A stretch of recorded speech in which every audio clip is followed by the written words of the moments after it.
अच्छा जी, what is contrast? आपने पहले भी बात की थी एक मरतबा। What is contrast? The difference between the darkest region and the brightest region in the image, that is called contrast.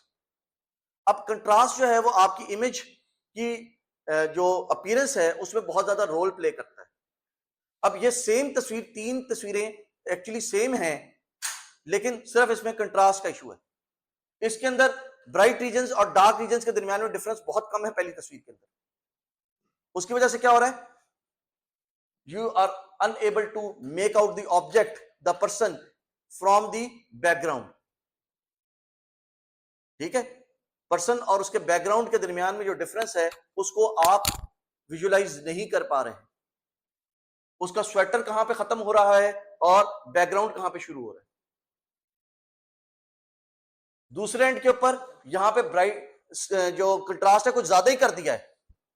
Contrast इतना ज्यादा कर दिया है कि उसका चेहरा जो है वो फुल ब्लैक कर दिया है और उसके बाल फुल व्हाइट कर दिए हैं। ठीक है, तकरीबन ब्लैक एंड व्हाइट इमेज बना दी है। यहां पे कुछ नॉर्मल कंट्रास्ट है।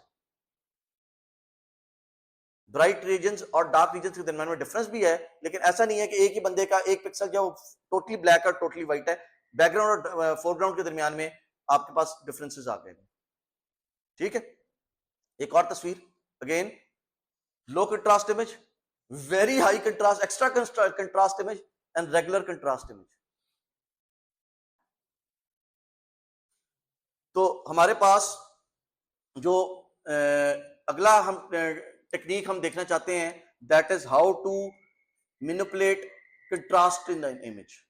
और कंट्रास्ट को मैनिपुलेट करने के लिए हम ये करते हैं कि हम कहते हैं कि जी let's define a piecewise function. जिस तरह हमने थ्रेशोल्डिंग में पीस वाइज फंक्शन डिफाइन किया था ना, इसे हम यहाँ पे कहते हैं कि let's define a piecewise function जो कि डिफरेंट एरियाज पे डिफरेंट रिस्पॉन्स प्रोवाइड करते।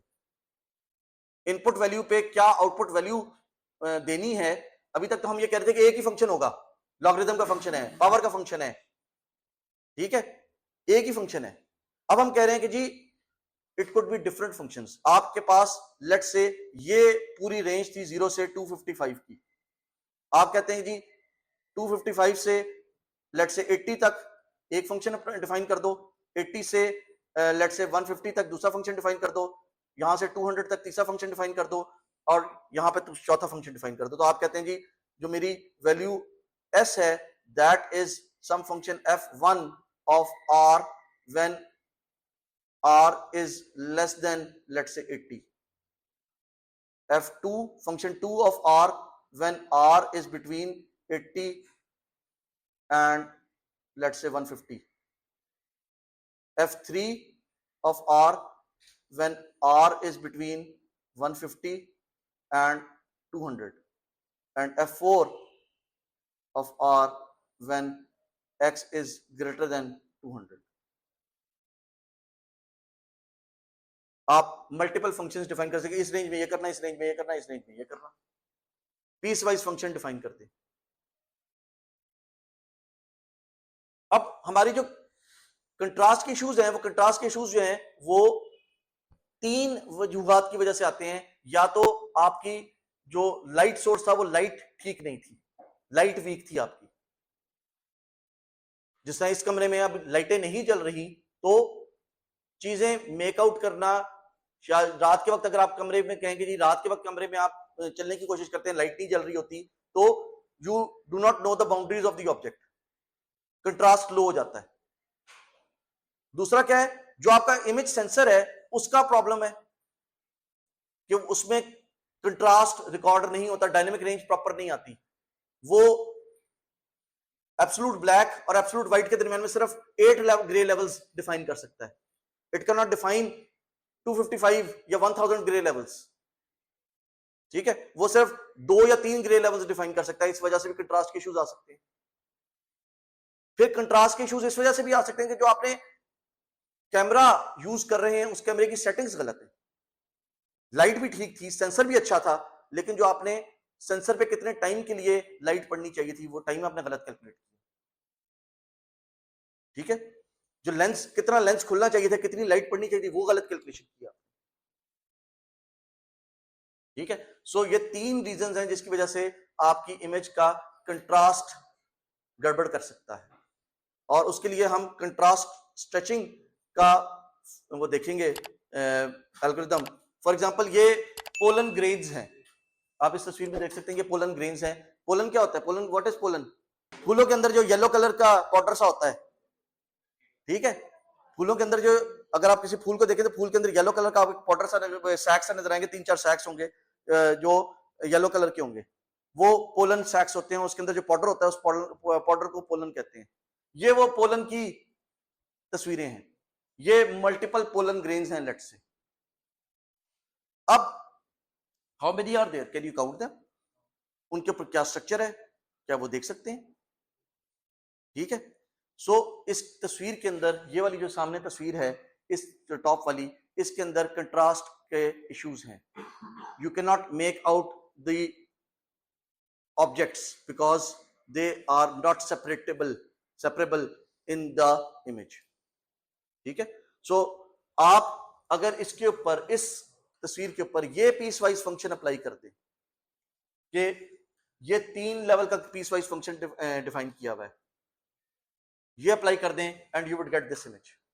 And I hope that you would agree that this image is much contrastier than the original image. इसके अंदर कंट्रास्ट बहुत ज्यादा वाजे है।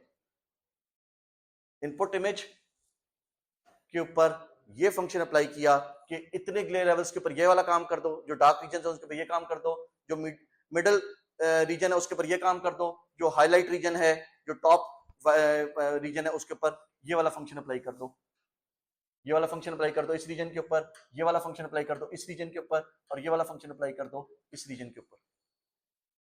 ठीक है, एंड जो चौथी तस्वीर आपको दिखाई गई है, दैट इज कि अगर आप उसके ऊपर जो है वो थ्रेशोल्डिंग करते, तो you can say that even this picture जो हमने ये बनाई है, that is even better than thresholding. ठीक है, फॉर एग्जांपल यहां पर उसने कहा जी अगर आर की वैल्यू R1 से छोटी है तो उसको फैक्टर ए से मल्टीप्लाई कर दो, अगर आर की वैल्यू R1 और R2 के दरमियान में है तो A2 फैक्टर से मल्टीप्लाई कर दो, अगर वैल्यू R2 से बड़ी है तो A3 फैक्टर से मल्टीप्लाई कर दो। ठीक है,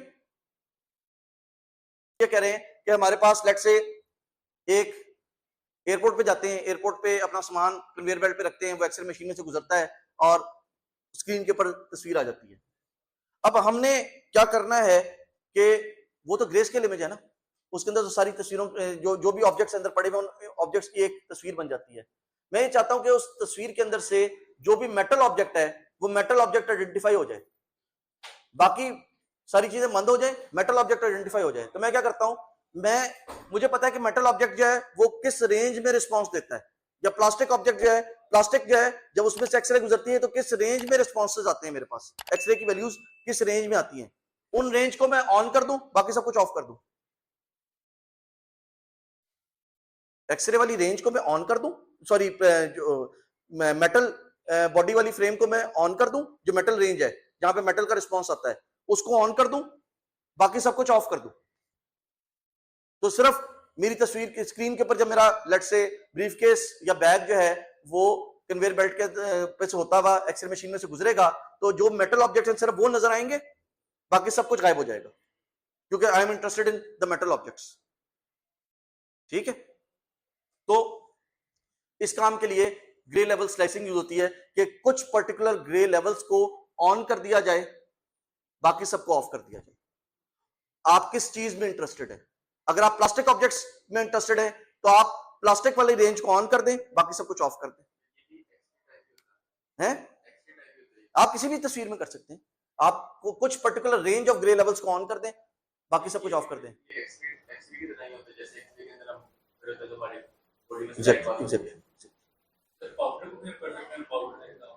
आपको अगर पाउडर की वो रेंज मालूम है कि किस रेंज के अंदर वो रिस्पॉन्स देगा, आप उस रेंज को ऑन कर दें, बाकी सब कुछ ऑफ कर दें।